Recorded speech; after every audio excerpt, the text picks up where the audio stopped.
हे वास्तव आहे की गेली 10 दिवस झालं लातूरकरांना पाणी मिळत नाही. जे पाणी 10 दिवसापूर्वी मिळालं होतं, त्याच्या अगोदर मिळत होतं, ते पण गढूळ पाणी, दूषित पाणी लातूरकरांना मिळते.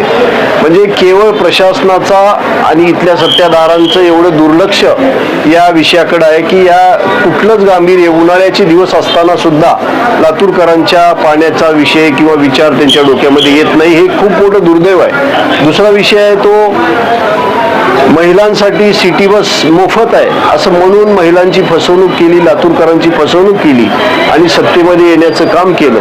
आणि हे असताना 10 दिवस झालं सिटी बस सुद्धा या लातूर शहरामध्ये बंद आहेत. याच्या सर्व या अनेक विषय आहेत. त्यामध्ये विकास कामं, आणखी जी चालू कामं होती, भारतीय जनता पार्टीच्या कार्यकाळामध्ये मंजूर केलेली कामं होती, रोडची कामं होती, नाल्याची कामं होती, लाईटची कामं होती, असे अनेक विकास कामं भारतीय जनता पार्टीच्या माध्यमातून पालकमंत्र्यांच्या निधीतून, डीपीडीसीच्या निधीमधून तो फंड महापालिकेला आणला होता.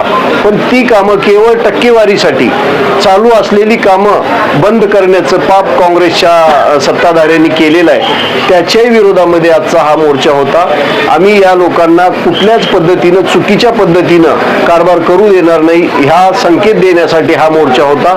लातूरकरांना गैरसोय होणार नाही, त्याच्यासाठी भारतीय जनता पार्टी कायम लातूरकरांच्या पाठीमागे असेल हे सांगण्यासाठी आजचा मोर्चा. लातूर शहरामध्ये 10 दिवसापासून पाणी पुरवठा खंडित होता आणि जो काही पाणी पुरवठा मागच्या वेळेसपासून झालेला आहे तिथं ते पिवळं पाणी आज लातूरकरांना पिण्याची वेळ आलेली आहे आणि म्हणून लातूरकरांचं आरोग्य धोक्यात आहे. आणि आज आपण पाहतोय की सिटी बस सेवा सुद्धा खंडित आहे. म्हणजे काँग्रेसची सत्ता लातूर महानगरपालिकेमध्ये आल्यानंतर 26 कोटीची डीपीडीसीची कामं होती ते टक्केवारीसाठी त्याला स्थगिती देण्यात आली.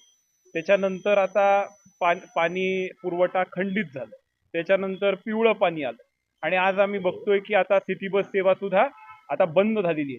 म्हणजे आता लातूर ठप्प होतंय की काय, अशी परिस्थिती इथल्या स्थानिकच्या आमदारांच्या नेतृत्वामध्ये महापालिकेमध्ये लातूरकर अनुभवत आहेत. आणि म्हणून भारतीय जनता पार्टीचे सर्व कार्यकर्ते मिळून आम्ही इथं त्याचा निषेध करतोय. त्या ठिकाणी आम्ही त्याचा तीव्र असा बहिष्कार किंवा निषेध त्या ठिकाणी व्यक्त करतोय.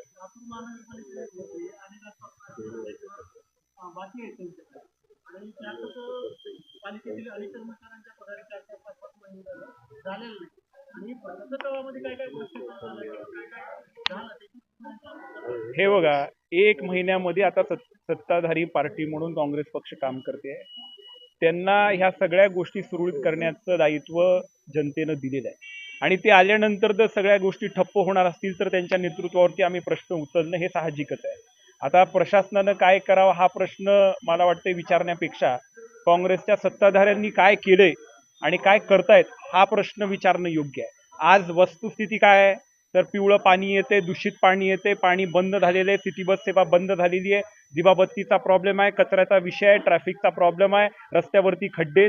आज लातूर ठप्प आहे. ही परिस्थिती आज आपण लातूरकर म्हणून अनुभवतोय.